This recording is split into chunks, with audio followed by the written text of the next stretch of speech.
Bon, ben, je vais commencer. Donc, le cours de cette année, je l'ai intitulé Désordre, croissance et exclusion parce que on va discuter de modèles qui sont à la fois de systèmes désordonnés, de problèmes de croissance, et on va voir les processus d'exclusion aussi apparaître. Et en fait, ça touche à d'autres sujets que je vais mentionner très rapidement.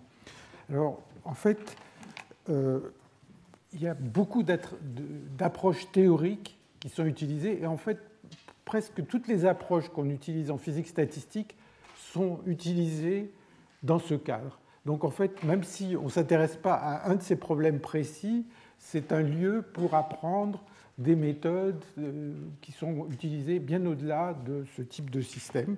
Par exemple, la théorie des matrices aléatoires, par exemple, des simulations numériques, des méthodes de renormalisation, les techniques d'ansatz de Bethe et sans doute d'autres méthodes. C'est un sujet qui est à la frontière entre les maths et la physique et où il s'est passé beaucoup de choses, beaucoup de progrès sur le plan mathématique au cours des 10 dernières années. Récemment, il y a plusieurs résultats importants qui ont été obtenus par des mathématiciens. Et ce qui est remarquable, c'est que certains de ces résultats peuvent être observés dans des expériences. Sauf que les expériences, finalement, comme on le verra, sont assez peu nombreuses. Alors, il y a quelques mots-clés qui vont revenir. Certains sont déjà au tableau. Donc, un des mots-clés de ce sujet va être l'équation KPZ, qui est là. Donc, il va être question dans le séminaire de Tim Alpinini tout à l'heure. Et donc, je note équation KPZ. Et cette équation KPZ, elle se réfère à un article qui date de 1986 de Kardar, Parisi, Zhang. Donc ça va être un mot-clé, il va revenir, on va voir ce que c'est. Il y a un autre mot-clé qui est plus récent, qui est vraiment rentré dans ce type de sujet il y a une quinzaine d'années, et qui s'appelle la distribution de Tracy-Widom.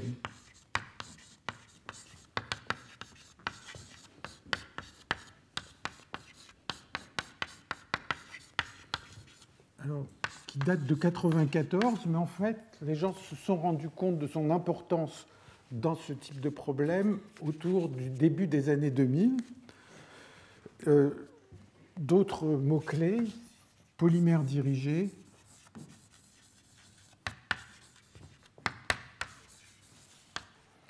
matrice aléatoire, dont on parlera la semaine prochaine et sur lequel je vais faire un cours d'ici 2 semaines.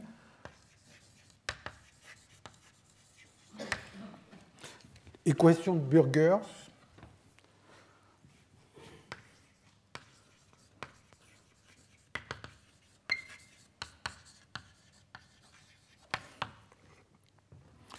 Modèle d'exclusion.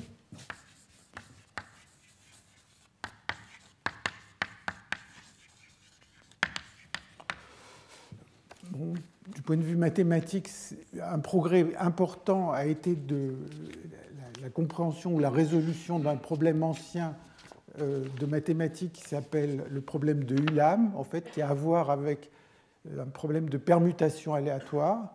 Donc j'en parlerai. Et de manière un peu surprenante, parce que tout ce dont je vais parler, ça n'est que de la physique classique, en fait, des mots qui vont revenir souvent, c'est ceux de fermions et de bosons. Et la raison en est que finalement la physique théorique est un peu universelle et que les méthodes qui sont utilisées dans un domaine peuvent être utilisées dans l'autre. Et donc un certain nombre de résultats qui existent à l'heure actuelle dans ce type de domaine, de croissance en particulier, peuvent se formuler comme des problèmes quantiques de fermions et de bosons, ou bien en sens inverse, on peut utiliser des méthodes de la physique quantique pour étudier ces problèmes. Donc voilà quelques mots-clés qui vont revenir. Pour commencer, je vais commencer par ce par quoi tout le monde commence dans ces domaines, c'est-à-dire un modèle de croissance extrêmement simple, c'est le modèle d'Eden.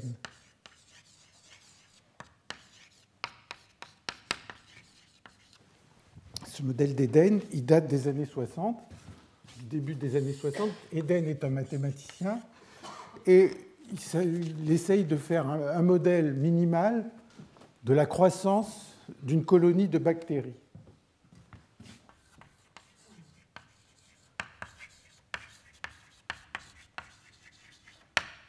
Et donc, il prend un réseau régulier et il va placer à l'origine, au centre, une bactérie. Il va mettre des conditions pour que cette colonie se développe. Et donc, il prend un modèle très simple. Ici, je donne une version en temps continu de ce modèle. Je crois qu'originellement, c'était en temps discret. Mais la règle, c'est simplement que chaque case qui a au moins une case déjà occupée, donc qui est voisine d'une case où une bactérie est présente, eh bien, va elle-même devenir occupée par une bactérie avec une probabilité d'été. Donc, si je prends un intervalle de temps très petit, eh bien, la case qui est voisine du case occupée va devenir occupée avec probabilité d'été. Donc, probabilité d'été d'occuper une case voisine d'une case occupée. Et donc, ce temps d'été est tellement faible que finalement, pendant un intervalle de temps d'été, l'une va être occupée, et puis après, une autre voisine va être occupée. Petit à petit, il va se former comme ça un amas de sites occupés qui sont censés être les sites où se trouvent les bactéries. Donc on va voir croître ce domaine, et donc j'ai fait quelques figures que vous pouvez regarder. Si vous faites ça pendant assez longtemps, c'est-à-dire sur la figure 1 que je vous ai distribuée, en fait, si vous faites ça au bout d'un temps 4000 ou 20 000 ou 100 000, vous allez trouver, ce qui sont des choses très faciles à simuler sur l'ordinateur, vous allez trouver au cours du temps la frontière qui va se mettre à s'étendre et une forme qui a l'air d'être une forme circulaire. Alors, une autre façon de penser à ce problème est la chose suivante, c'est de se dire, plutôt que de penser que pendant d'été, chaque intervalle de temps d'été, il y a une probabilité d'être occupé, il y a quelque chose qui est complètement équivalent, qui est de se dire, dès le départ, sur chaque site, je vais mettre un nombre aléatoire, τi. Sur le site i, je vais mettre un nombre aléatoire τi qui est distribué selon une loi exponentielle. Donc, chaque site aura un nombre τi, et la distribution de ces nombres taux, c'est e puissance moins taux. Donc, on va se retrouver avec une grille où sur chaque site, il y a un nombre. Et maintenant, on peut se poser la question suivante. Alors, vous voyez que ce temps a une distribution exponentielle. Ça revient, ce temps, il est censé être la chose suivante. J'essaye de le dire avec des mots. C'est pour chacun des sites, il y a un moment, disons, prenons ce site-là, il y a un moment où il commence à être susceptible d'être occupé. C'est le moment où un de ses voisins devient occupé. Donc à partir de ce moment, c'est un peu comme s'il y avait, à partir du moment où un de ces sites est occupé, il y a une espèce d'horloge qui commence à fonctionner et qui va à un certain moment sonner pour me dire maintenant ce site là lui-même devient occupé. Et cette horloge, c'est une horloge qui a un temps qui est aléatoire, et ce temps est distribué avec cette loi P de taux. C'est un peu comme cette décroissance exponentielle, c'est un peu comme ce qu'on a dans la radioactivité, où il y a la distribution des temps pour qu'une particule radioactive se désintègre, décroît exponentiellement avec le temps. Donc imaginez que sur chacun des sites du réseau, ou chacune des cases du réseau, j'ai un nombre τi qui est distribué selon cette loi exponentielle. On pourrait imaginer d'autres lois. Et maintenant, on peut se poser la question, à quel moment un site donné va devenir occupé. Donc, j'ai commencé avec une seule particule ici, et si je veux me dire à quel moment cette particule va être occupée, eh bien, ce moment va satisfaire la relation suivante, c'est que le temps ti, le moment où le site i est occupé, eh bien, ça va être le minimum sur tous les chemins qui relient l'origine au site I de tau I1 plus tau I2 plus tau IK, où ce sont les sites qui sont visités par le chemin, et avec IK égale, enfin je vais peut-être les appeler J plutôt, J1, J2, JK, où JK c'est égal à I. Donc une façon d'y penser, c'est de se dire quand est-ce que ce site-là va être occupé? Eh bien, il va falloir que, mettons que l'origine était là, il va falloir qu'il y ait un chemin qui parte de ce site occupé et qui fasse quelque chose de plus ou moins compliqué et qui permette d'atteindre ce site. Et le moment où il va être occupé, il y a le temps aléatoire de ce site, mais il y a le temps aléatoire du site qu'il a contaminé, enfin du premier site qu'il a contaminé, et ainsi de suite. Et donc, c'est une somme, c'est le minimum sur tous les chemins. Donc, on reviendra sur cette histoire de minimum sur tous les chemins, mais si vous voulez une image de ce que ça veut dire, bon, d'abord, ça apparaît dans beaucoup de contextes de la théorie des systèmes désordonnés, mais imaginez, enfin, une image que vous pouvez vous en donner, c'est la chose suivante. Imaginez que vous ayez un pays ou un département, quelque chose comme ça, et que vous voulez construire une route pour aller d'un point A à aller à un point B, pour aller d'un point A à aller à un point B. Et maintenant, toutes les propriétés que vous allez traverser avec votre route, ça va vous coûter un certain prix. Donc chaque parcelle de terrain va coûter un certain prix qui dépend de l'endroit où ça se trouve. Donc taux 1, ça va être le temps, le prix à payer pour que la route passe par ce point-là, et ainsi de suite. Et donc, un chemin donné, il va avoir un certain coût. Et donc, vous pouvez imaginer que vous cherchez à savoir quelle est la façon la plus économique d'aller d'un point A à un point B, donc en ajoutant le coût que vous avez à payer pour traverser chaque parcelle du terrain. Donc c'est exactement le même problème, et c'est une façon de le formuler. Alors, évidemment, une quantité qui risque d'être intéressante, en dehors de la forme de cette frontière, ça va être justement le chemin. Alors, il n'y a pas de couleur ici, enfin il y a une couleur jaune, donc ça ne va pas être très visible. Le chemin, il va y avoir une espèce de chemin qui va être le chemin qui minimise cette somme. Hein, c'est le chemin qui fait que pourquoi une particule a été contaminée ici ou une bactérie a été présente ici, parce qu'elle provient de la division d'une bactérie qui s'est trouvée à côté, et ainsi de suite. Et donc vous pouvez remonter comme ça jusqu'à l'origine, et vous pouvez vous poser des questions sur la forme de cette ligne qui remonte ici. Juste un mot pour compléter ce que je viens de dire ici, c'est que ce problème-là, ici on le voit dans le cadre du modèle d'Éden, mais en fait il a un nom, moi chez les mathématiciens, qui s'appelle la percolation de premier passage.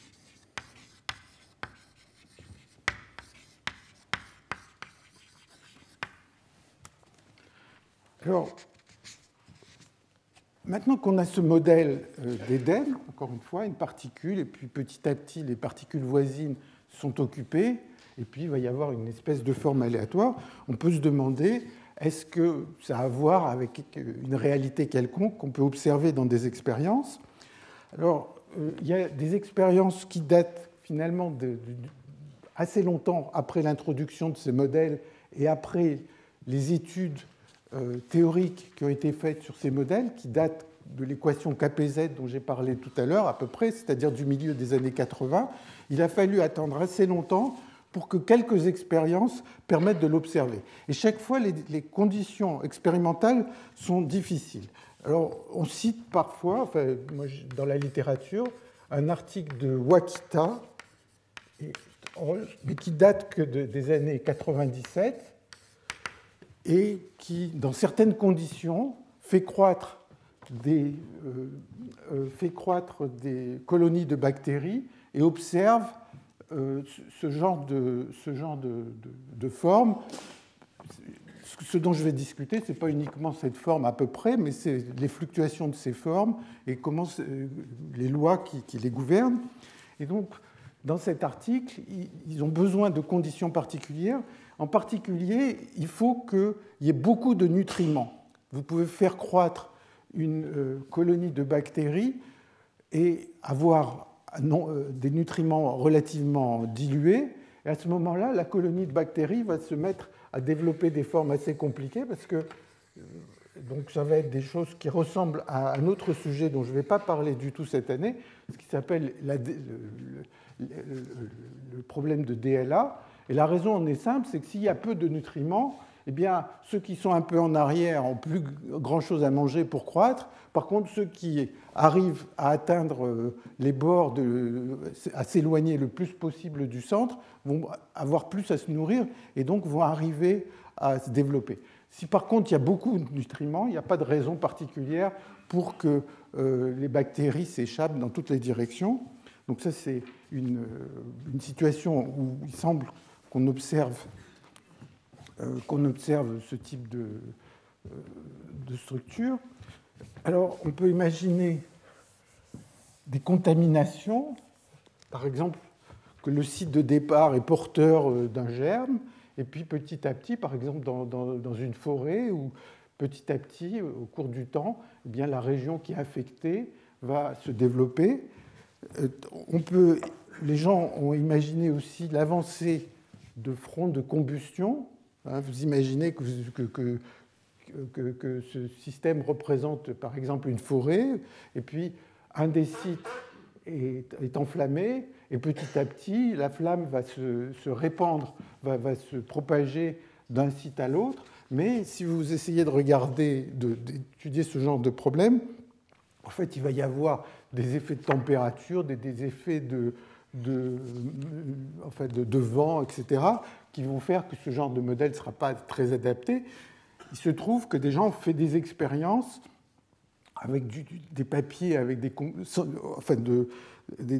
combustions sans flamme, un peu comme quand vous prenez du papier à cigarette et que vous le faites brûler, il n'y a pas de flamme, et où ils ont observé des frontières qui ressemblent à ce qu'on observe ici. Bon, donc on peut imaginer un certain nombre de situations, mais encore une fois, c'est quelque chose d'assez difficile à observer expérimentalement, alors que c'est extrêmement facile de faire des simulations sur ordinateur. Je vous montrerai quelques résultats après. Tout ça pour dire qu'à la fin des années 97, donc à peu près, vous voyez, 30 ans après que ce genre de modèle ait été introduit, et une bonne dizaine d'années après cette théorie qui repose sur l'équation KPZ, eh bien, il y a une revue de Joachim Krug, qui est un des experts du sujet, et qui dit que finalement, dans la plupart des situations expérimentales, on n'arrive pas à observer ce qu'a prédit cette théorie. Bon, ce qui s'est passé récemment, donc autour de 2010, c'est une série d'expériences qui ont été faites au Japon, et donc que vous pouvez observer sur la figure 2, où ils ont considéré un système qui est formé d'un fluide turbulent, qui est un cristal liquide turbulent. Et ce cristal liquide turbulent peut être dans deux phases possibles. Et ils ont amorcé au centre une des deux phases. Et cette phase s'est développée. Et ils ont observé des structures qui sont très très semblables à celles qu'on observe dans les simulations. Et on va voir tout à l'heure que ce n'est pas que juste ça se ressemble, que c'est des formes qui se ressemblent, mais que toute la statistique a l'air mesurée, a l'air d'être en accord avec ce que la théorie a prédit, et en particulier cette fameuse distribution de Tracy-Widom, j'expliquerai ce dont il s'agit, et qui s'observe aussi dans ces expériences. Et donc ces expériences, finalement, ont eu beaucoup de retentissement parce que c'est celle où c'était le plus évident qu'on observait les prédictions théoriques qui sont de plus en plus nombreuses sur ce type de système. Alors, quelles sont les questions qu'on peut se poser dans ces modèles de croissance? Bien, il y a des questions qui sont simples. La première, c'est par exemple, quelle est la forme de l'objet que l'on a observé? je vous ai montré, hein, c'est une simulation moi, que j'ai faite avec un tout petit programme. Quelle est la forme de cet objet? Est-ce que c'est une forme circulaire? Est-ce que c'est autre chose? On verra qu'en fait, elle n'est pas tout à fait circulaire. Est-ce qu'on peut prédire cette forme? Comment ça dépend du modèle? Donc, ça, c'est parmi les questions. Quelle est la forme?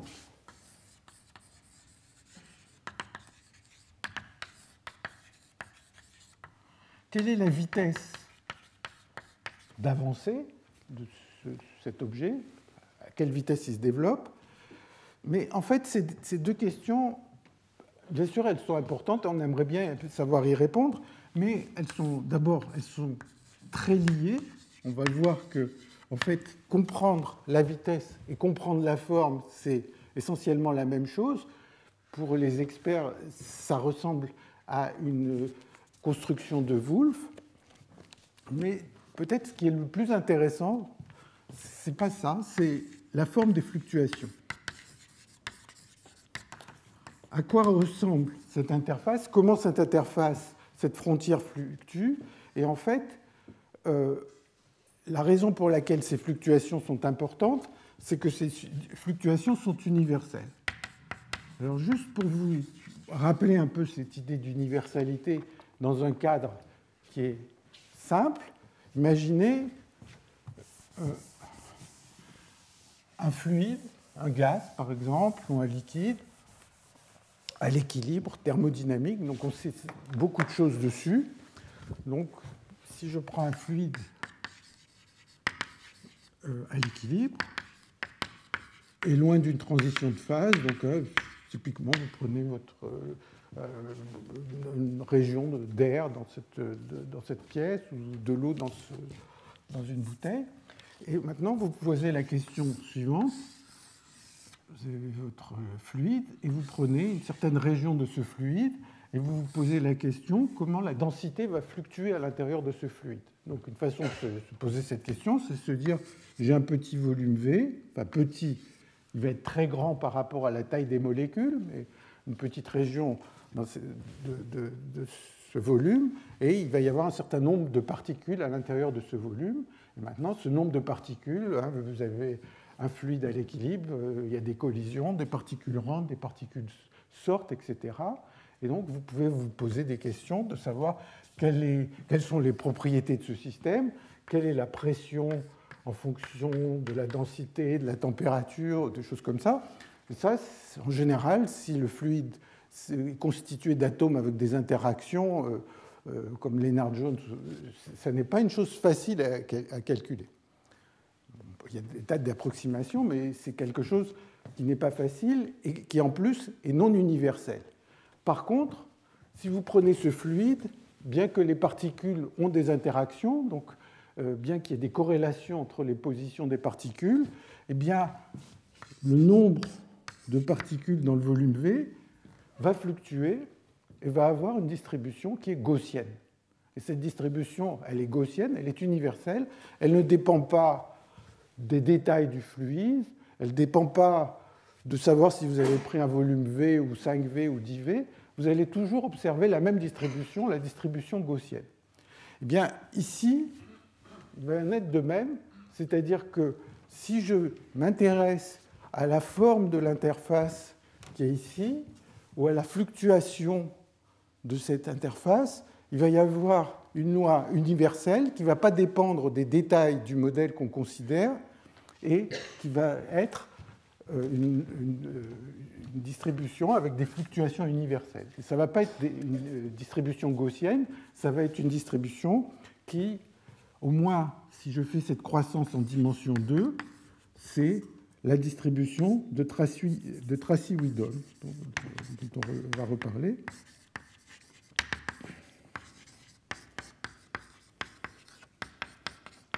Ce n'est pas une loi gaussienne, c'est une distribution qui est universelle en dimension 2. Souvent, les gens peuvent écrire 1 plus 1, on verra un peu pourquoi. Et en fait, je parle de la distribution de Tracy-Widom, et en fait, il y en a plusieurs qui dépendent un peu des conditions initiales, mais on reviendra là-dessus. Alors, comme je l'ai dit tout à l'heure, le modèle d'Éden, il est facile à simuler.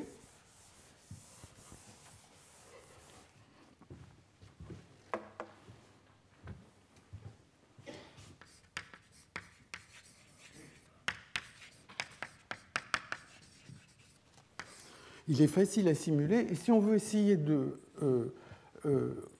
mesurer la vitesse ou la forme de l'interface, en fait, souvent, on peut prendre des conditions initiales qui sont différentes d'avoir un seul site occupé. En particulier, les gens ont beaucoup étudié la situation où, initialement, tous les sites d'une ligne horizontale sont occupés et on fait évoluer le modèle d'Éden.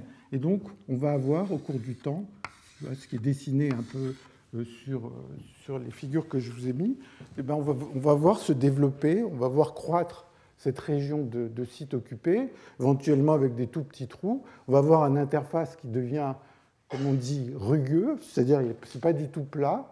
C'est plat si on regarde à très grande échelle. Donc, j'ai mis une figure où on voit à la fois sur l'échelle réelle l'interface, c'est la figure 3. Donc, ça a l'air d'être essentiellement plat, mais si on regarde de plus près, qu'on agrandit chacun de ces interfaces, eh bien, on voit que ça fluctue et on peut se poser la question de la façon dont cette forme fluctue. Alors, on peut mesurer numériquement, tous ces problèmes sont assez faciles à étudier numériquement. On peut essayer de mesurer la vitesse, c'est ce que j'ai montré dans la figure 4, et la vitesse, bon, dans la figure 4, il y a plusieurs tailles de système. Donc, on part avec un système qui a une taille L, et puis on regarde où se trouve l'interface, ou on regarde le centre de gravité de cette interface au bout d'un temps t, et ça permet d'avoir une certaine position. Si on prend cette position qu'on divise par le temps, eh bien, ça donne une estimation de la vitesse, et cette estimation, c'est des courbes qui sont montrées figure 4. Mais comme je vous le dis, la vitesse n'est pas une quantité si intéressante que ça, d'une part, et d'autre part, elle n'est pas facile à calculer. Quand on fait ces mesures, j'avais écrit ce petit programme, on trouve une vitesse pour le modèle d'Éden qui est à peu près 2,2 ou 2,1, et en fait, je ne sais pas s'il y a une théorie relativement simple qui permet de le trouver, et même une théorie relativement sophistiquée qui permet de prédire cette vitesse. Mais comme je le disais tout à l'heure, en fait, si je change des détails du modèle, par exemple, si je change le temps, la distribution des temps à partir duquel une bactérie occupe un nouveau site, cette vitesse va changer, mais par contre, les fluctuations de l'interface vont rester les mêmes. Et donc, c'est pourquoi j'ai fait une figure qui est la figure 5, qui vous permet de voir à quoi ressemble la largeur de cette interface. Et c'est une des quantités qui a attiré le plus d'attention. Donc, comment est définie cette largeur? Bien, imaginez que vous avez une interface qui est comme ça. En chaque site I, vous allez avoir une hauteur HI de t, et donc on va juste définir la largeur de l'interface comme étant W carré, W ça va être la largeur si vous voulez, égale somme sur I de HI moins 1 sur L somme sur J de HJ au carré divisé par 1 sur L. Donc ça c'est la hauteur moyenne. Ce qui est à droite c'est la hauteur moyenne. Et ça c'est l'écart à la hauteur moyenne, ce qui va me permettre de mesurer la largeur de cette interface. Et si je mesure ça au cours du temps, typiquement ce que l'on observe, c'est donc je fais un échantillon, je prends un système de taille L, et puis je laisse croître, donc les sites deviennent occupés les uns après les autres par ce processus, ce modèle d'Éden. Eh bien, on observe cette largeur au cours du temps dans ces simulations qui a une forme de ce genre. Donc, au cours du temps, cette largeur, elle commence par croître, et puis, d'une certaine manière, elle se stabilise, mais en devenant quelque chose d'aléatoire. Et si on... Donc ça va être W ou W carré, qui est montré sur la figure 5. Et si on moyenne sur beaucoup d'échantillons, c'est-à-dire qu'on répète cette simulation sur beaucoup d'échantillons, on observe quelque chose qui est comme ça. Et donc, une des questions qui a été soulevée il y a une trentaine d'années déjà, c'est de savoir, est-ce qu'on peut ne serait-ce que comprendre la forme de cette courbe? Et à ma connaissance, à moins qu'il y ait eu des progrès très récents, la forme de cette courbe est encore inconnue. C'est-à-dire qu'on n'a pas une formule mathématique qui permette de la trouver. On sait pas mal de choses dessus, mais on n'a pas de formule mathématique permettant de la trouver. Alors, la forme de cette courbe, pourquoi elle est intéressante? Parce qu'elle est universelle et qu'on va la retrouver si on considère d'autres modèles de croissance. Et donc, un des modèles que les gens aiment le plus considérer, c'est un modèle qui est encore plus simple que le modèle d'Eden, qui s'appelle le problème de déposition balistique. Et je vais juste vous expliquer ce dont il s'agit. Et on va voir qu'on retrouve le même genre de comportement. Et ça va nous amener à discuter un peu ces questions d'universalité. Donc le problème de déposition balistique,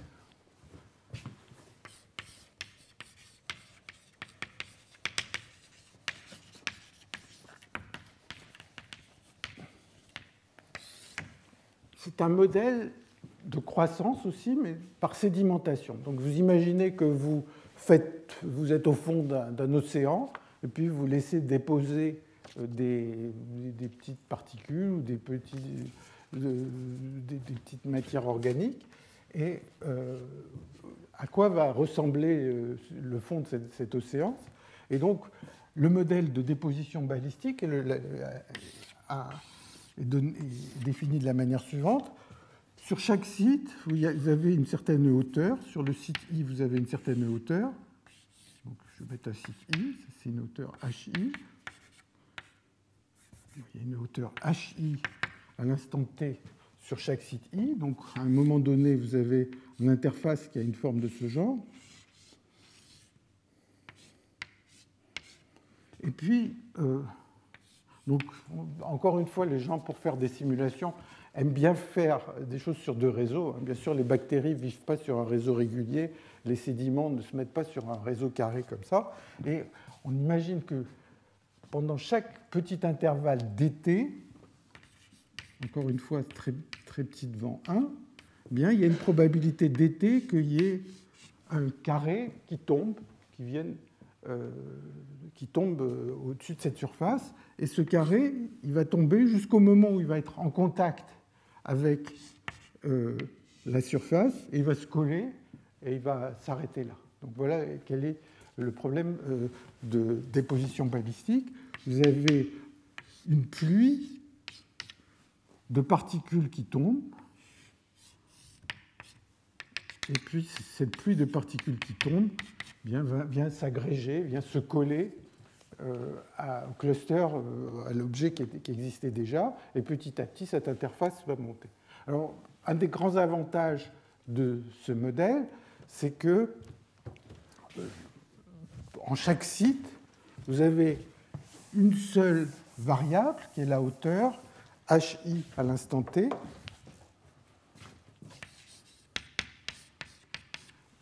et son évolution est très facile à programmer. C'est tellement facile à programmer que je me suis même permis de vous mettre le programme que j'ai écrit là-dessus, c'est-à-dire c'est la figure 8. C'est un programme, je l'ai écrit en Fortran parce que je fais partie d'une génération qui savait utiliser le Fortran. Et donc, je m'y suis... Donc, la figure, je l'ai mis de travers, ça donne un peu l'impression de quelque chose qui est en train de croître, mais en réalité, c'est pas... C'est juste le programme. C'est un programme très facile à mettre en œuvre. Et la seule formule qu'on a utilisée, c'est que HI à l'instant t, c'est égal à l'instant t plus dt. C'est égal à HI à l'instant t avec une probabilité 1 moins dt. Donc ça, c'est ce qui se passe s'il ne tombe rien à la verticale de I. Et sinon, c'est le maximum de HI de t plus 1, de HI moins 1 de t et de HI plus 1 de t, avec probabilité dt.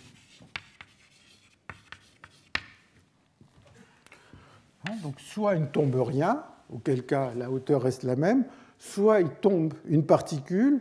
Alors, il y a trois situations. Il y a la situation où la particule tombe et vient se coller comme ça, ou bien la situation, donc ça c'est quand le HI-1 domine, quand HI plus 1 domine, c'est la situation symétrique, et quand c'est le premier terme qui domine, ça serait une situation de ce genre, où la nouvelle particule arrive sur un maximum, et puis voilà.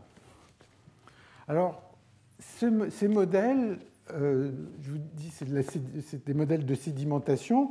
On peut imaginer aussi que ces modèles décrivent la façon dont croît un solide. Donc on peut imaginer que comment croît un solide. Il y a des expériences où on va considérer un solide. Donc là, le solide, ça serait juste, c'est une approximation, aussi une image très simplifiée, en disant que le solide est formé d'atomes qui sont des carrés, et puis le solide est en train de croître. Mettons qu'on baisse la température, ce solide va croître, et donc des particules vont s'agréger, le solide va se mettre à croître en présence d'une vapeur qui contient les atomes qui constituent le solide. En fait, pour décrire la croissance d'un solide, ce modèle n'est pas bon pour la raison suivante, c'est que quand vous avez un solide, donc ce n'est pas tellement que l'image d'avoir des particules qui sont des carrés qui est mauvaise, mais c'est surtout que quand une particule, un atome arrive, il va arriver ici, il va s'attacher au solide parce qu'il y a une force d'interaction qui fait que les atomes s'attirent, donc il va s'attacher au solide, mais l'atome, au lieu de s'arrêter là où il est tombé, il va commencer à diffuser parce que son énergie va être la même, quel que soit l'endroit où il se trouve sur le solide. Il va commencer à diffuser, et puis à un moment, il va arriver à un endroit où il a plus de liens avec les atomes qui sont à la surface du solide, et donc il va s'arrêter là. Donc, au lieu d'avoir juste des particules qui tombent et qui s'arrêtent, eh bien, il y a cet effet à la surface du solide de diffusion qui va faire que ça ne va pas être décrit précisément par la théorie dont je vais parler pendant ces cours. Alors, la chose importante, c'est qu'on peut refaire ce que j'ai dit tout à l'heure à propos du modèle d'Eden, et on peut essayer de recalculer la vitesse. Encore une fois, la vitesse, je ne sais pas si elle est bien connue dans le modèle de déposition probabilistique. C'est très facile à obtenir numériquement, mais si on veut avoir une théorie, je ne sais pas quel est l'état de la théorie, mais comme je vous le disais, la chose qui attire le plus d'attention, c'est la largeur de cette interface, qui est encore au tableau. Et donc, j'ai fait ces simulations qui sont vraiment faciles à faire et pour lesquelles il suffit de mettre en œuvre le programme que je vous ai indiqué. Et si vous regardez la largeur de l'interface en fonction du temps, bien vous observez ce qui est sur une des figures, qui est la figure 6 que j'ai montrée, c'est vous observez, en moyennant sur beaucoup d'échantillons, quelque chose comme ça. Et donc ça, c'est pour une certaine largeur. C'est si je fais ma simulation sur une certaine largeur L1. Si je fais ma simulation en déposant sur une largeur L2, je vais observer une courbe de ce genre. C'est des courbes qu'on peut... Enfin, comme le problème est encore plus simple à programmer que le modèle d'Eden, on peut avoir des statistiques très importantes et on peut aller à des temps. Donc moi, j'étais à des temps de 100 000 ou quelque chose comme ça. Et on peut avoir des courbes extrêmement nettes. Donc ça, c'est ce qu'on observe, qui est facile à observer. Et maintenant, est-ce que c'est facile à comprendre? Et qu'est-ce qu'il y a à comprendre là-dedans? Alors la première chose, c'est que cette courbe, W carré, donc c'est juste la largeur au cours du temps, cette courbe, W carré, cette courbe W carré dans le modèle de déposition balistique.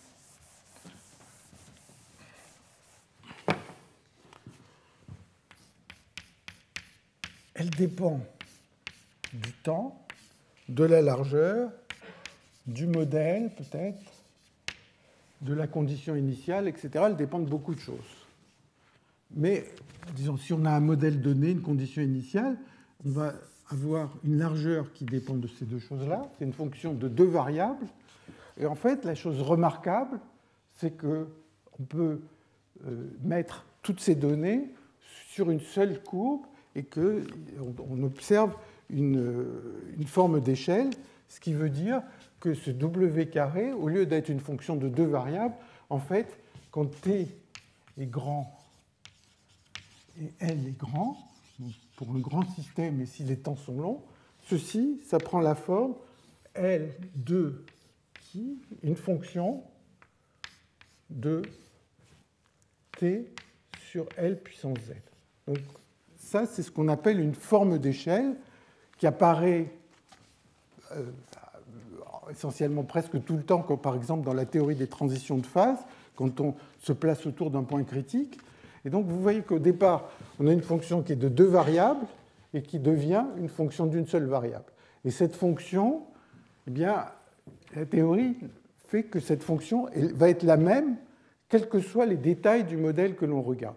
Elle va être la même, éventuellement, au prix de mettre des constantes qui sont là, des constantes multiplicatives, qui ne sont pas très surprenantes, parce que supposons que j'étudie un modèle avec une largeur L et un temps T, et que j'ai une certaine échelle pour mesurer les W, vous voyez que exactement le même problème pourrait se formuler en disant je multiplie la longueur par mon échelle de longueur par A, le temps par B, et la largeur par C.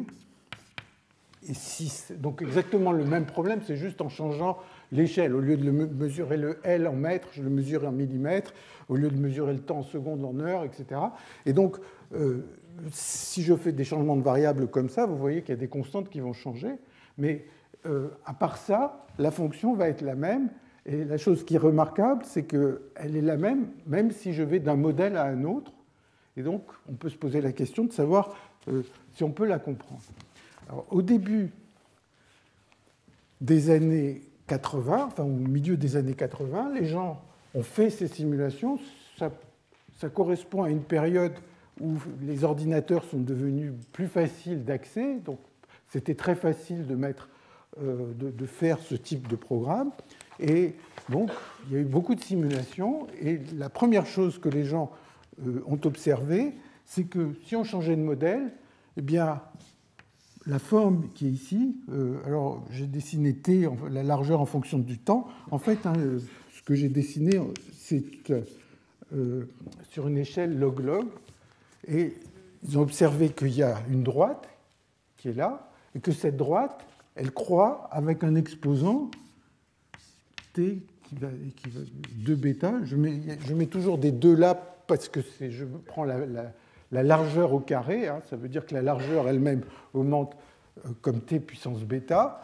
Et on trouve que le bêta, il est à peu près un tiers, 0,3, 0,32. Il y a un certain nombre de données.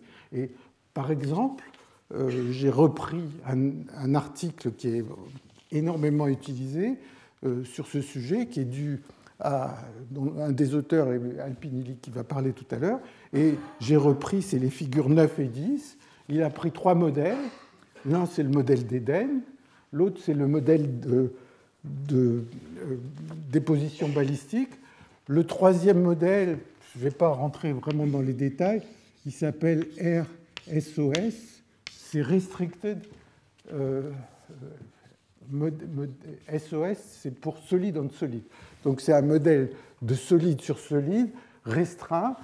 Le restreint, ça veut dire qu'il fait essentiellement, enfin ça ressemble beaucoup à la déposition balistique, sauf qu'il va interdire que les différences de hauteur entre deux sites voisins soient plus grandes que 1. Donc c'est encore un troisième modèle, et ils ont d'un côté, la figure 9, il montre la forme de ces interfaces, donc les modèles sont différents. Vous voyez que dans la déposition balistique, par exemple, il peut rester des trous en arrière, donc c'est la figure du milieu. Et puis, quand il mesure cette largeur au cours du temps, eh bien, pour les trois modèles, il trouve trois courbes. Et donc, c'est des simulations qui ont été faites sur des systèmes de taille très grande. Et donc, ils observent cette partie de la courbe. Et cette partie de la courbe, ils trouvent exactement le même exposant. Et donc, les gens se sont posé la question, est-ce qu'on peut comprendre cet exposant? Est-ce qu'on peut comprendre la valeur où ça sature? On peut comprendre que la largeur de l'interface va saturer parce que si on part quelque chose de plat, comme ça, au cours du temps, ça va devenir de plus en plus rugueux, mais l'échelle horizontale étant limitée, les fluctuations ne peuvent pas devenir trop grandes, donc il y a une espèce de saturation.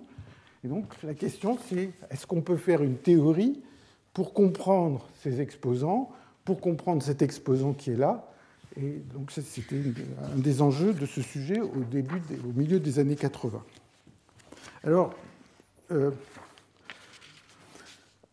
ce qu'on va voir, en fait, c'est que donc, il y a cette forme d'échelle pour la largeur. Peut-être, avant d'aller un peu plus loin, quand on écrit une forme d'échelle, en fait, il y a beaucoup de façons de l'écrire. Vous voyez qu'une forme d'échelle, ça veut dire qu'une fonction de deux variables devient une fonction d'une seule variable.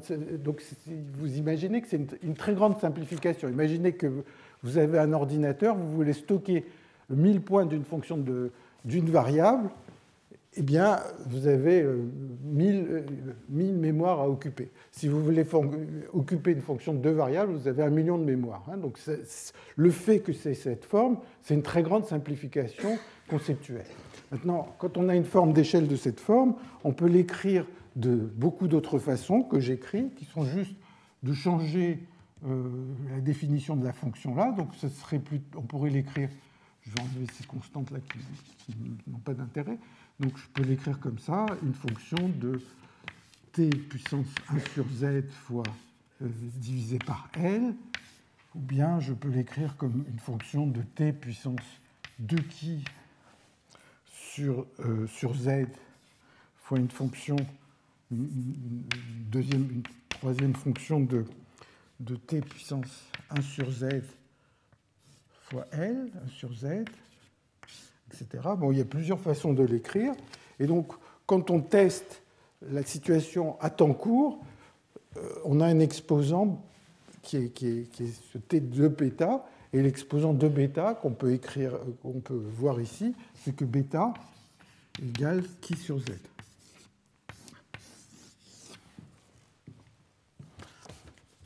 C'est juste en faisant des changements de variables qu'on arrive à ça. Alors, il y a eu un progrès qui a été important au milieu des années 80, c'est de réaliser qu'en fait, les deux exposants qui apparaissent ici, donc l'un, vous voyez, l'un va me décrire finalement la largeur asymptotique du système. Pour les temps très longs, bien, la façon dont ce palier dépend de la taille va augmenter comme une loi de puissance. Donc c'est un premier exposant.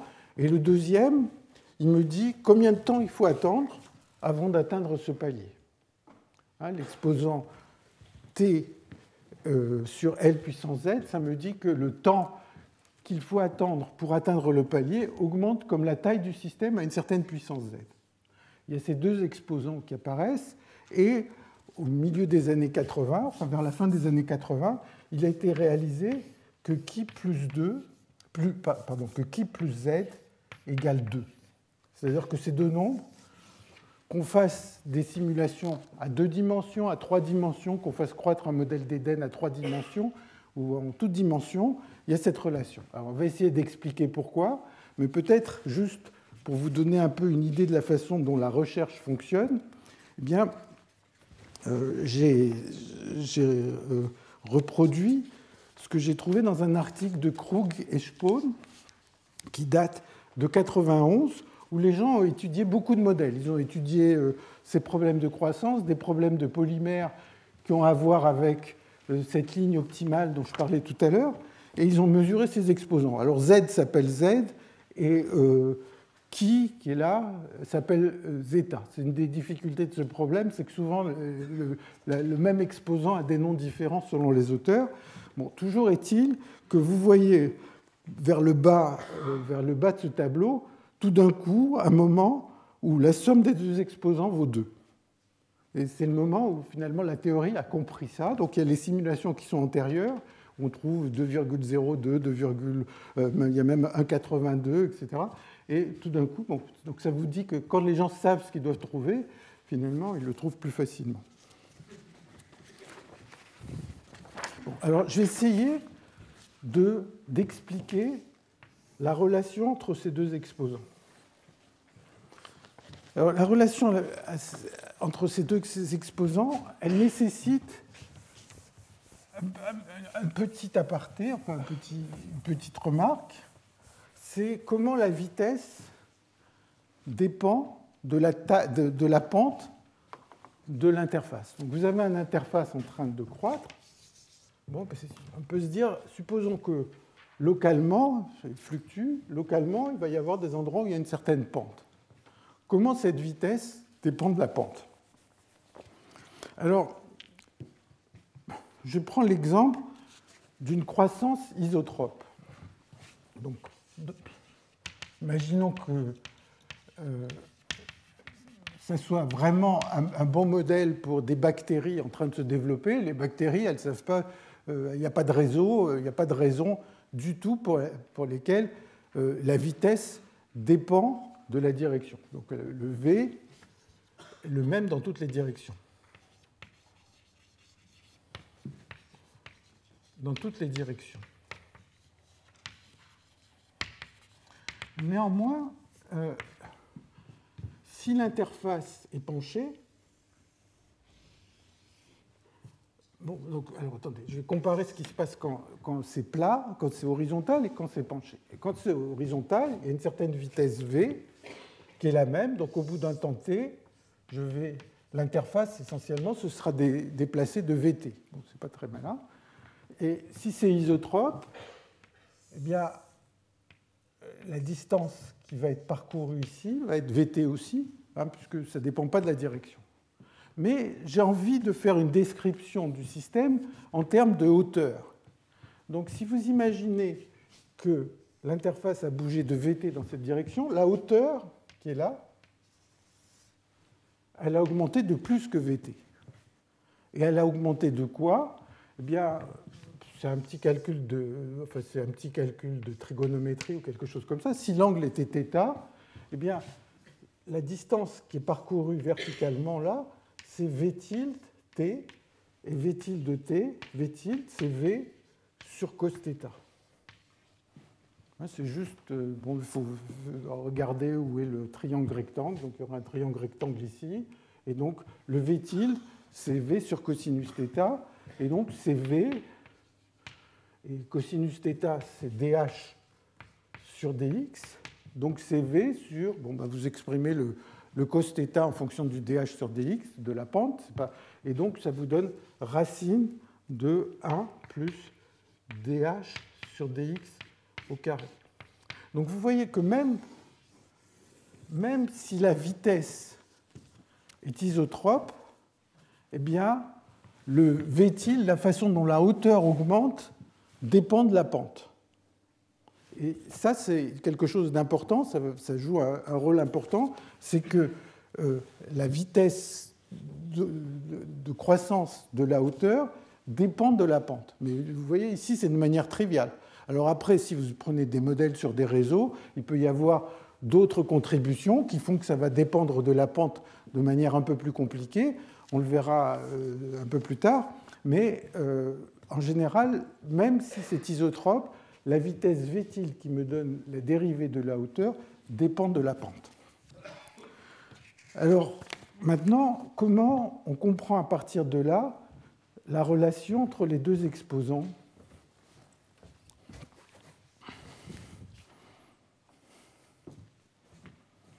Alors, je vais essayer de...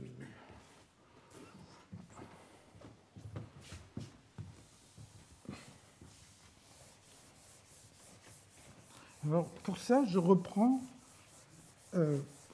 quelque chose qui... Enfin, les théoriciens ont trouvé beaucoup de raisons de le montrer. Donc là, j'ai emprunté quelque chose à cet article de Krug et Spohn, qui me paraît une façon simple de l'expliquer. Mais enfin, trouver des relations entre exposants, c'est jamais très, très facile. Donc, imaginons que vous avez votre interface, vous partez de quelque chose de plat, et puis, au bout d'un certain temps, vous avez une surface qui commence à fluctuer comme ça. Alors, on se dit bien qu'au cours du temps, il va y avoir une certaine longueur L de t caractéristique ou les fluctuations caractéristiques de la portée des corrélations dans le système. Hein, manifestement, au début, c'est plat. Je commence à faire tomber des particules. Ici, il va y avoir quelque chose. Là, il va y avoir quelque chose.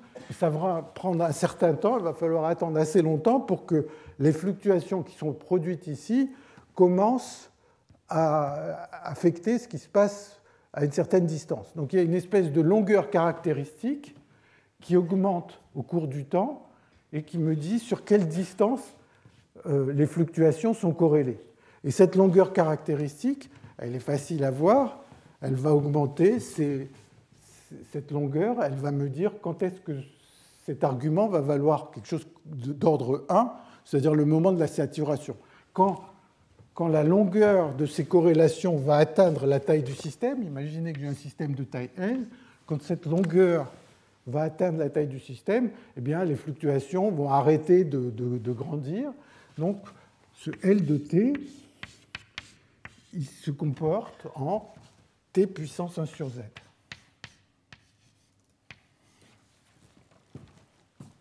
Bon, c'est la première chose. Quelle est la largeur typique des fluctuations?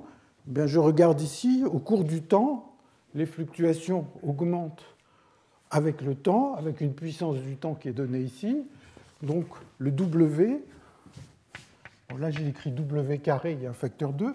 Le W, il augmente en T puissance qui sur Z. Typiquement, ça va être l'amplitude de ces fluctuations. Donc ça, c'est les deux ingrédients qui sont en accord avec ces lois d'échelle que j'ai décrites ici. Et maintenant, l'argument qu'on trouve dans cet article de Krug et Spohn de 91, c'est de dire, bon, dW sur dt, ben, qu'est-ce qui fait qu'il y a des fluctuations et tout ça? C'est que finalement, les endroits... attendez que je ne dise pas de bêtises. dW sur dt, donc c'est comment une hauteur quelque part va augmenter. Eh bien, ça va augmenter de manière différentielle par rapport au reste de l'interface, parce que localement, il y a une pente qui est différente de 0. Et donc, c'est de dire que ceci, ça va être de l'ordre de dH sur dx au carré. C'est ce qui va faire qu'une fluctuation va augmenter un peu plus vite ou un peu moins vite localement. Ça va être proportionnel à ce dH sur dx au carré, qui provient juste du fait que la vitesse ici dépend de la pente.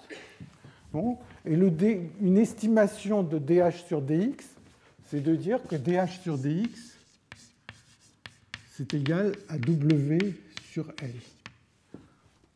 C'est que la pente typique, ça va être, bon, il y a une petite fluctuation de largeur quelque part, la hauteur est un peu plus grande quelque part, donc sur une région de taille L, donc la pente typique, ça va être W sur L. Donc si on écrit dW sur dt est d'ordre W sur L au carré, ben, on met les exposants qui sont là.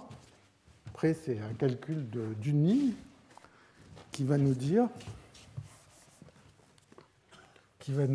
que t puissance qui sur z moins 1 doit être de l'ordre de t puissance qui sur z moins 1 sur z fois 2. Bon, donc, si je veux que les deux soient du même ordre de grandeur, vous voyez bien que ça donne une relation entre qui et z, en espérant que je ne me suis pas trompé.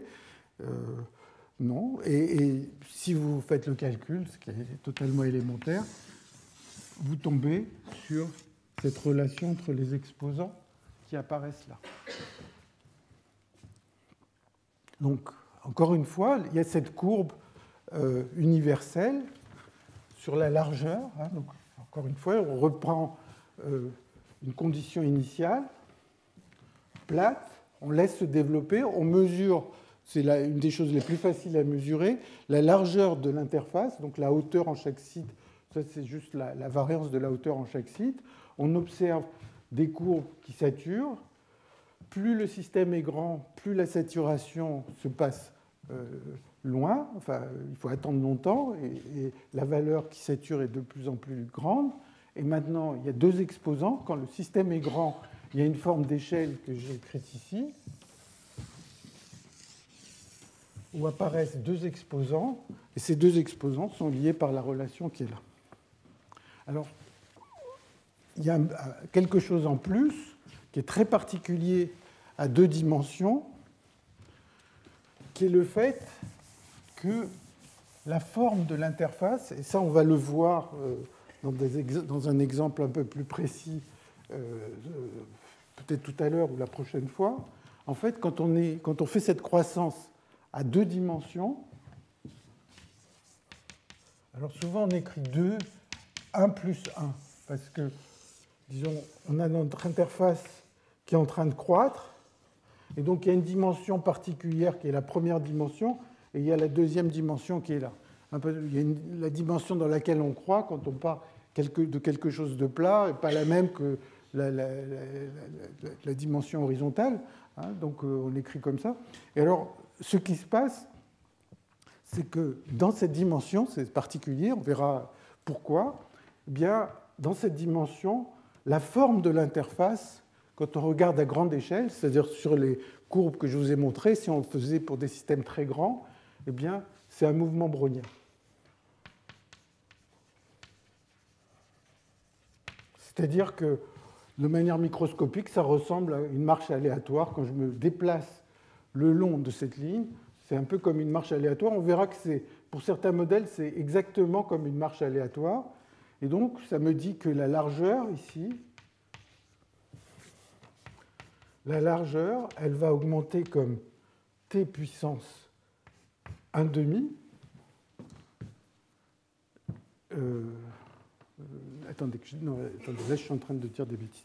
Que la largeur, quand je vais saturer, ça va être comme une marche aléatoire, et donc la largeur va augmenter comme L puissance 1,5, hein, c'est-à-dire ici j'ai la L, et j'ai la largeur qui est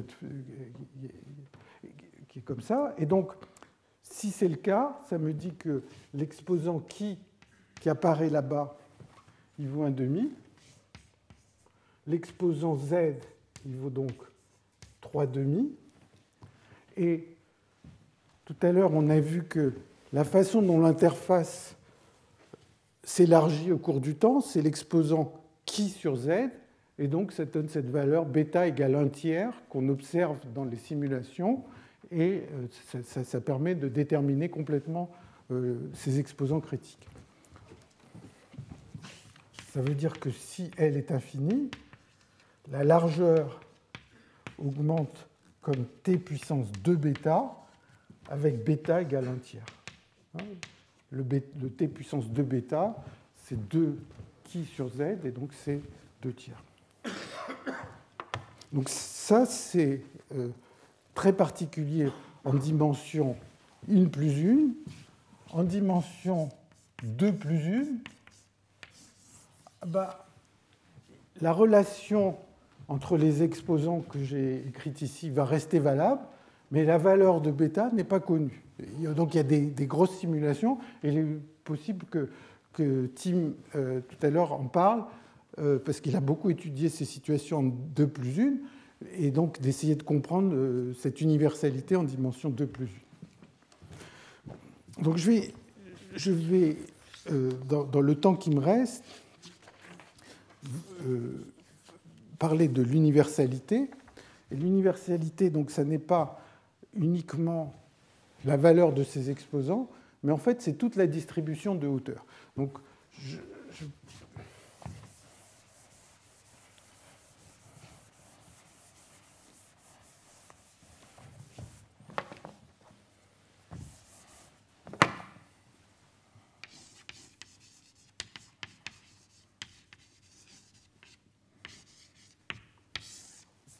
Donc, imaginez une fois encore qu'on regarde un système en train de croître.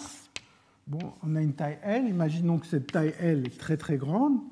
Donc, on prend un très grand système. Ça veut dire, une autre façon de dire, c'est qu'on prend un système de taille L, mais qu'on ne va pas regarder des temps trop longs. C'est-à-dire, on ne va pas atteindre le moment où on voit cette saturation. Et donc, on va avoir une interface qui va fluctuer au cours du temps, qui est en train d'avancer, qui va fluctuer au cours du temps. Maintenant, on peut se demander, regardons la hauteur en un certain point, et on ne va pas juste regarder la variance comme c'est écrit ici, mais on va se poser la question, quelle est la distribution de cette hauteur?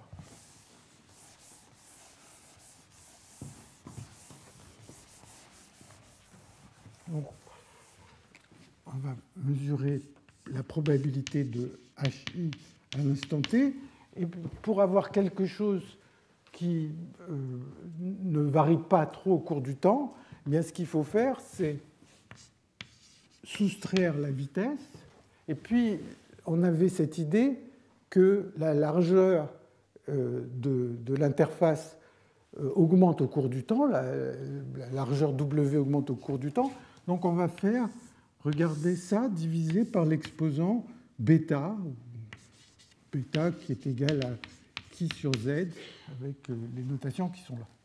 Donc, à quoi ressemble cette distribution?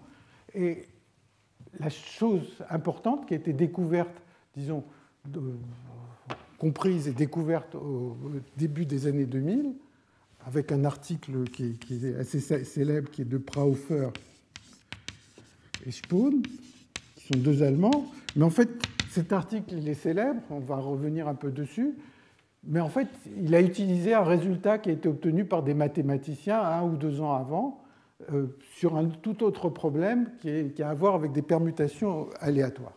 Et donc, quand ils essayent de mesurer la distribution de cette quantité, ils trouvent que cette distribution a une forme qui ressemble à une gaussienne. Donc, si j'appelle, je sais pas, ce truc-là H tilde, ça ressemble à une gaussienne, mais d'un côté, ça décroît en e puissance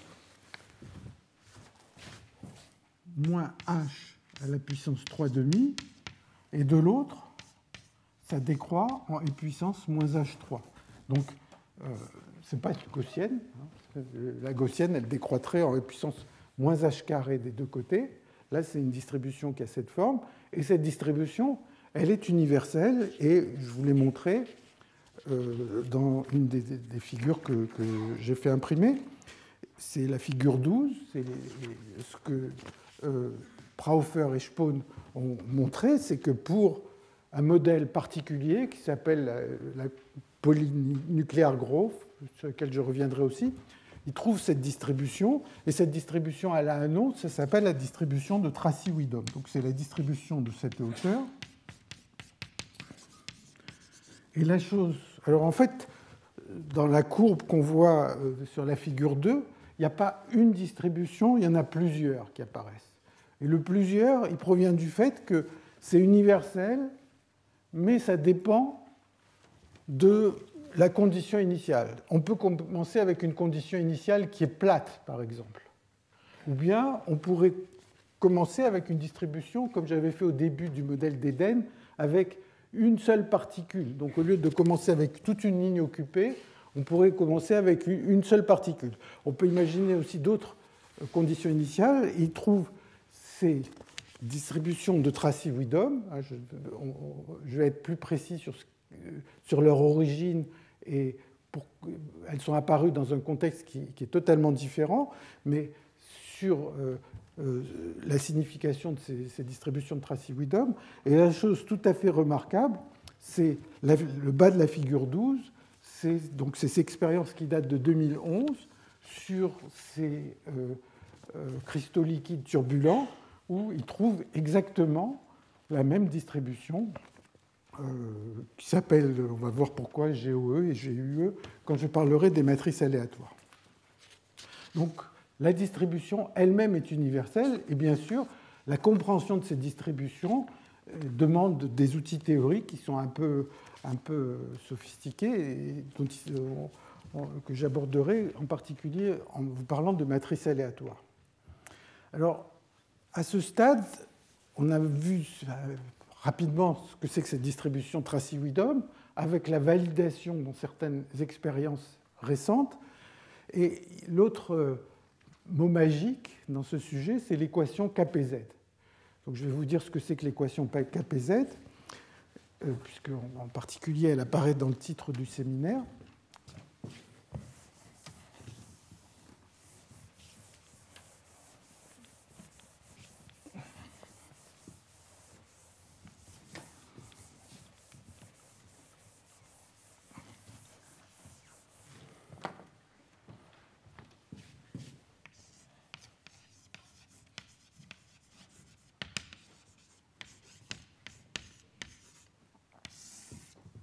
Cardar Parisizan de 1986.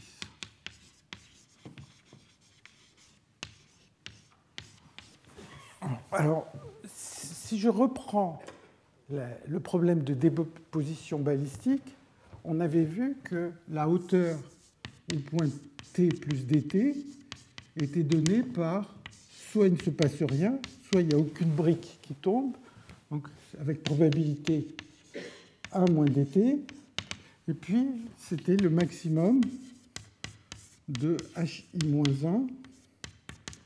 1, hi plus 1, et de hi plus 1. Donc soit ça s'attache à une hauteur voisine, soit la brique tombe et se rajoute au sommet d'une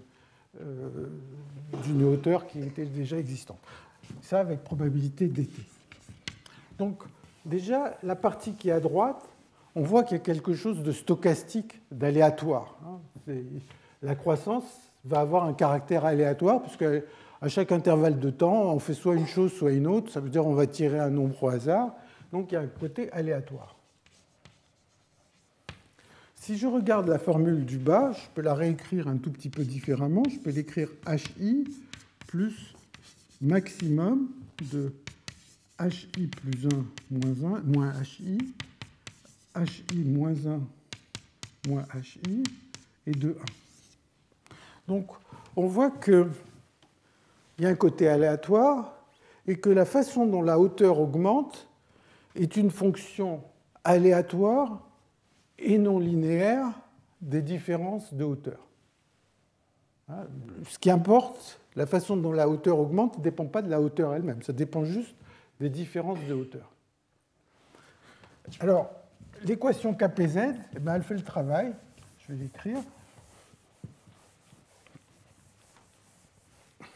L'équation KPZ, elle va dire que la façon dont la hauteur augmente, donc ça c'est la hauteur à l'instant t, la façon dont la hauteur augmente, donc dH sur dt, il va y avoir un bruit ici. Bon, je vais mettre état de x et de t. Donc ce bruit, il est censé représenter le caractère qui est aléatoire ici.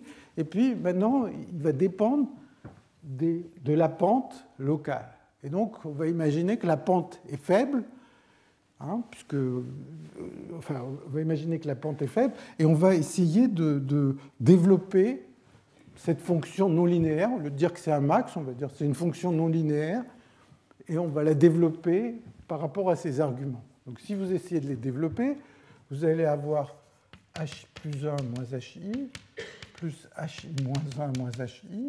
Donc c'est quelque chose qui va être comme le Laplacien par rapport à h.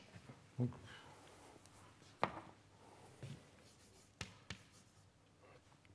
avec un coefficient nu, hein, bon, qui dépend de l'échelle qu'on regarde. Et puis, si je pousse un peu plus loin le développement, il va y avoir des choses qui vont dépendre de la pente au carré. Et tout à l'heure, on a vu déjà que la vitesse, elle dépend de la pente au carré, même si la pente est faible.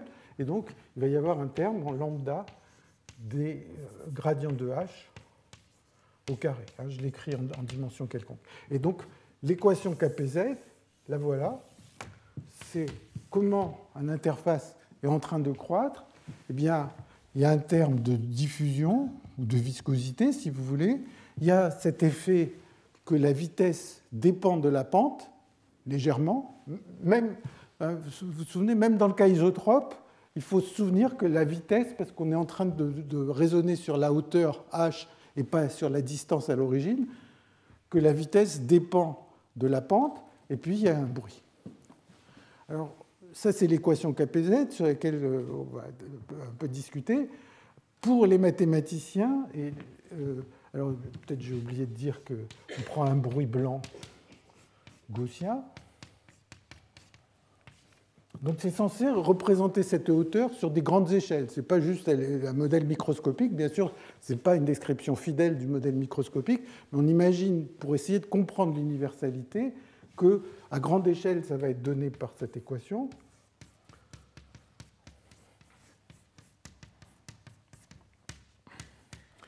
Mais là je dis un mot à propos des mathématiciens, c'est que quand les gens essayent de donner un sens à ces équations stochastiques, ça pose des tas de problèmes, et je ne résiste pas au fait de mentionner un article de Herrère, qui doit dater de 2 ou 3 ou 5 ans, je ne sais pas, qui est un mathématicien connu, important, et qui écrit cette équation KPZ en mettant plus l'infini ici. C'est-à-dire que bon, il faut soustraire des choses qui sont infinies pour que mathématiquement ces choses aient un sens. Donc il y a tout un de développement mathématique qui consiste à essayer de donner un sens et à comprendre ce que signifie cette équation.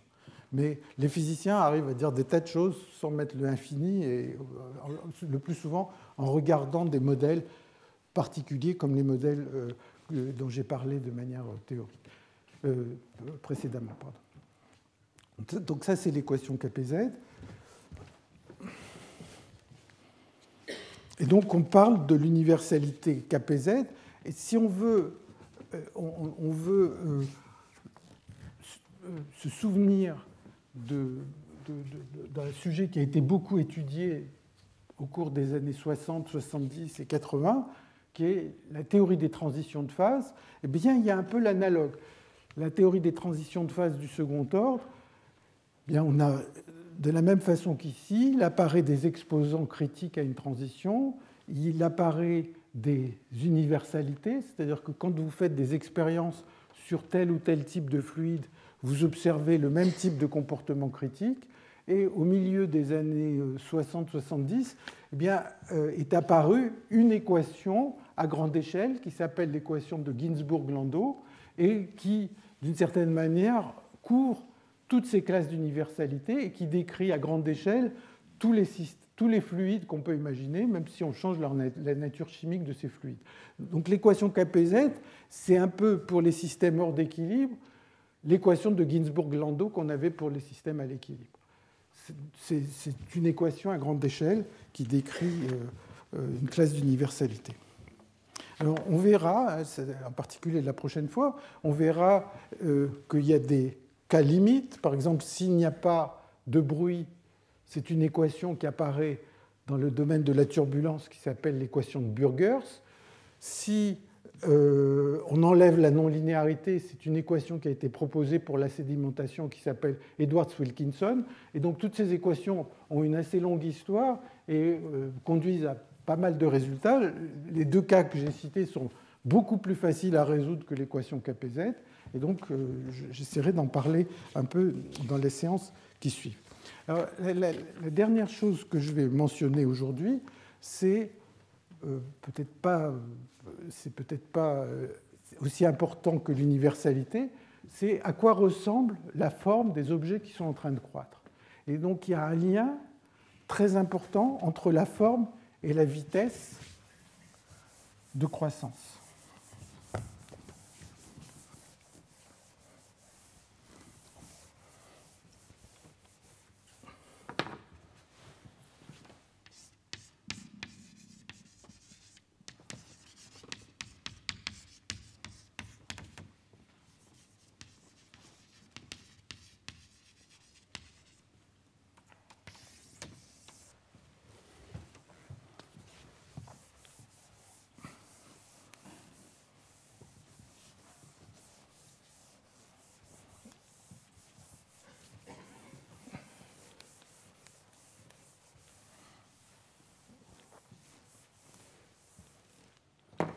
Donc, imaginez ces problèmes de déposition balistique ou de modèle d'Eden. Et maintenant, si on part avec une condition initiale plate, au bout d'un certain temps, il va y avoir cette interface qui fluctue. La chose qui est vraiment intéressante, c'est la forme de ces fluctuations, parce qu'elles sont universelles. Donc ça veut dire que si on les mesure, on va pouvoir les comparer à des résultats expérimentaux. Mais malgré tout, ce qu'on observe à première vue, c'est la hauteur et donc la vitesse. Donc il y a une certaine vitesse avec laquelle l'interface croît. Et maintenant, on pourrait imaginer qu'on part avec une condition initiale qui a cette forme, qui est pentue, et donc en général, il va y avoir une certaine vitesse, mais cette vitesse, le plus souvent, elle va dépendre de θ. En particulier, vous voyez bien que si je fais mon modèle de Eden sur un réseau, il y a un réseau qui est sur place, et donc si je pars avec une condition initiale où tout est occupé sur une ligne qui est pentue, il est possible que la vitesse dépende de θ. Et essayer de déterminer comment la vitesse dépend de θ, ce n'est pas simple, parce que je vous ai dit, calculer la vitesse, ce n'est pas une chose facile, donc on peut éventuellement la mesurer sur des simulations. Il existe des approximations de champs moyens qui permettent de les déterminer, mais comme souvent, les approximations de champs moyens, elles sont relativement peu précises. Alors après, on peut travailler en faisant des champs moyens de plus en plus compliqués pour essayer d'y arriver, mais en général, calculer ce Vθ, ce n'est pas une chose facile. Bon, mais supposons qu'on le connaisse, alors le Vθ détermine la forme.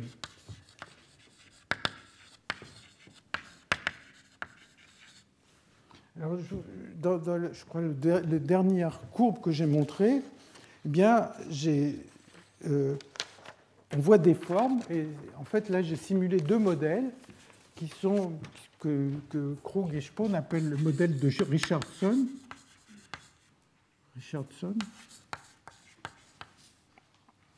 Et en fait, ce modèle de Richardson, c'est juste le modèle d'Eden en temps discret. Donc, le modèle d'Eden, vous vous souvenez ce que c'est? C'est un modèle où, au départ, il y a un site occupé, et puis au cours du temps, pendant chaque instant d'été, un des voisins devient occupé, et ainsi de suite. Et vous construisez un cluster comme ça. Maintenant, on pourrait faire une dynamique avec un temps discret. On dit à l'instant t, il y a un amas, il y a certains sites occupés, et à l'instant t plus 1, tous ceux qui touchent un site occupé le deviennent avec une probabilité P. Donc je me donne un paramètre P qui me dit, voilà, un site voisin d'un site occupé, à chaque pas de temps, il a une probabilité P de devenir occupé. Une fois qu'il est occupé, il le reste indéfiniment. Donc je vais vous voir comme ça un cluster augmenté. Alors, de manière triviale, si P égale 1, au début, il y a ce site-là qui est occupé. Au bout d'un pas de temps, je vais avoir une croix. Et puis si je recommence, à grande échelle, je vais observer un carré qui va être occupé. Ça, c'est si P égale 1, puisque à chaque fois, les sites voisins de sites occupés sont occupés. C'est complètement déterministe. Si P est plus petit que 1, on observe des formes comme celles que je vous ai montrées pour P égale 0,5 et P égale 0,72. Alors, le point, c'est comment la forme qu'on observe est-elle reliée à cette vitesse? Ça, c'est ce que je vais expliquer. Mais sur ces figures, il y a quand même quelque chose de plus à regarder qui est amusant, qui est que si P, dans le cas où P égale 0,5, on a une forme, manifestement, qui n'est pas circulaire. Donc, chaque fois, il y a une paire de courbes. Il y en a une qui est pour 0,5 et l'autre qui est pour 0,72. Il y a une courbe qui semble être une espèce de carré bien arrondi. Enfin bon, je ne vais pas le dessiner, mais qui a un carré bien arrondi. Mais pour P égale 0,72, en fait, on a quelque chose qui a des faces droites comme ça. Donc la courbe qui est la plus proche d'un carré, c'est dans le cas 0,72. Et la chose remarquable, c'est qu'il y a des parties qui sont parfaitement droites, qui ne fluctuent pas du tout. qui sont ce qu'on appelle des facettes. Et puis il y a des parties qui sont plutôt arrondies, mais c'est des facettes. Et ces facettes, en fait, on connaît des situations où il y a des facettes. Quand vous regardez un cristal à l'équilibre, vous prenez la surface d'un cristal, eh bien, il y a certaines faces qui apparaissent, qui sont des facettes où le solide est totalement plat, c'est-à-dire qu'à l'échelle moléculaire, il fluctue sur des hauteurs de l'ordre d'un ou de deux atomes, mais il n'a pas de grosses fluctuations comme celles qu'on a vues tout à l'heure qui augmentent avec le temps. Donc, quand on varie ce paramètre P du modèle de Richardson, on peut observer ces facettes et la forme qui est là va être reliée, comme je le disais, à ce Vθ. Alors, comment c'est relié? Eh bien, c'est relativement facile.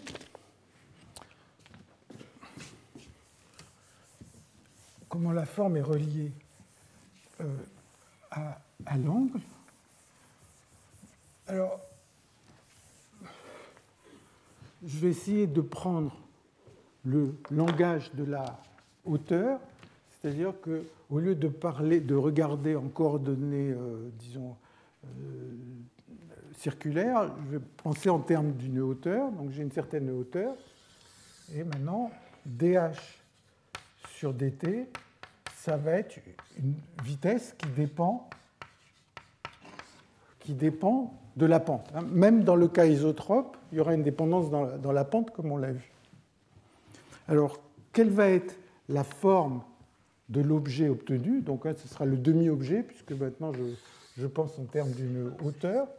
Eh bien, donc c'est plutôt ce que j'appelais tout à l'heure v tilde, c'est-à-dire que le v, ce n'est pas la vitesse perpendiculaire à la pente, mais c'est plutôt la vitesse en pensant à comment la hauteur augmente. Et donc, donc dans le cas isotrope, on avait vu que v tilde, c'est un v0 fois racine de 1 plus dh sur dx carré.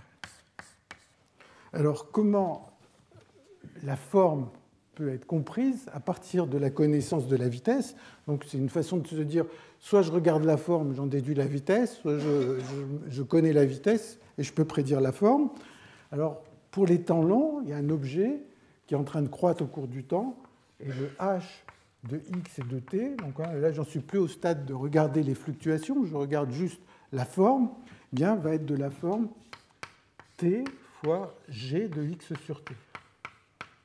Si on regarde le même système à des temps différents, bien essentiellement, il a grossi. Et donc, ça me dit que le h est de cette forme. Et maintenant, il suffit de mettre ça dans l'équation.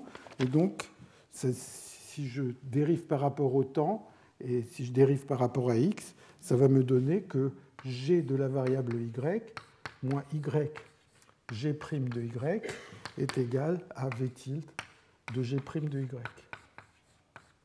Donc,